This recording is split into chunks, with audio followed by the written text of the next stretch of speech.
這是我見過最牛批的荒野生存女強人，已經懷有幾個月身孕，卻被丈夫無情掃地出門，只能孤苦伶仃一個人来到深山裡搭建房屋，只為自己和肚中的寶宝能繼續生存下去。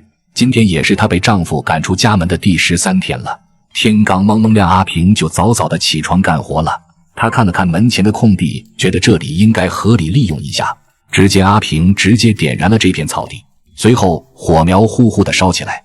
阿平原來要在這裡打造一個美麗的入戶花園，不一會兒這片地就被收拾得乾乾淨淨。緊接着他又跑到土坡下點燃了這片草地，然後為下一步搭建做準備。等這些雜草全部燒成灰後，阿平抄起鏟子和鋤頭就開始挖土了。野外生活對於阿平雖然又苦又累，可阿平他始終沒有抱怨這樣的生活，感覺他渾身都是勁兒。阿平用實際行動證明，離開他那可惡的前夫後，自己也能過得很好。挖好地基後，他搬來了一些樹幹和竹子，對着這些竹子和樹根進行測量和研究。阿平準備在這裡做一個小小的雜物間，說幹就幹，把這些木頭全部按一定的尺寸鋸好。隨後阿平便把這些木头全部放到山坡上，緊接着便在下方開始挖洞了。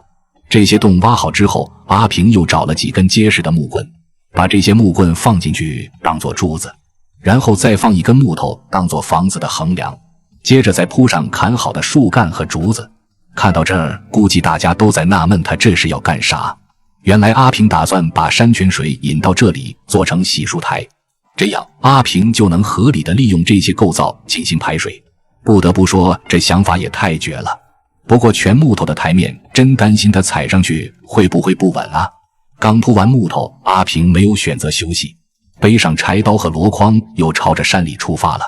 懷孕還這麼拼，這魄力真的沒人能比。那麼他這次進山又會有什麼新發現呢？阿平走在山間小路上，突然眼前出現一片木瓜林。阿平沒有猶豫，當即就摘下一個很大的木瓜。高處的木瓜夠不着阿平，就直接柴刀砍下來。阿平非常高興，感受着這片土地對他的饋贈。可即便這樣，還有一些木瓜長得非常高，可這也難不倒阿平。只見他在抄起一根長木棍，然後拿着木棍對着樹頂的木瓜串一頓猛戳，不一會兒就木瓜咚咚往下掉。他一邊踮腳去接，一邊側身躲開砸落的果子。阿平每一個動作都驚險萬分，既要擔心木瓜摔爛，又要提防被砸到。這波操作看得人手心冒汗。然而小心翼翼的阿平避免了此事的發生，沒一會兒就把箩筐塞得滿滿當當。這一筐木瓜少說也有30-40斤。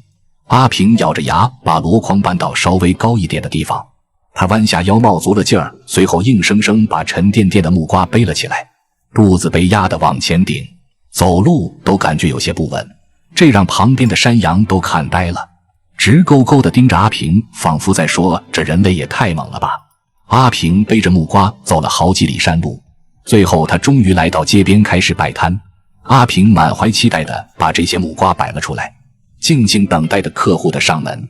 時間不長，終於來了一位要買瓜的小姐姐。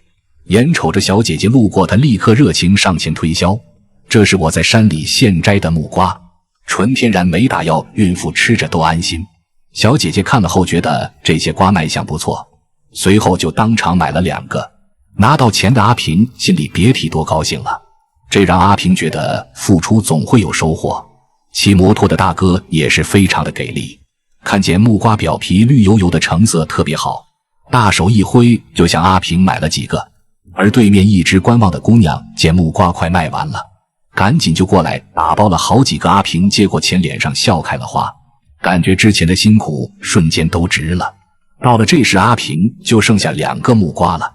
他等了好久都沒人買，於是便打算收攤，想着回家給肚子裡的小寶貝做木瓜大餐去。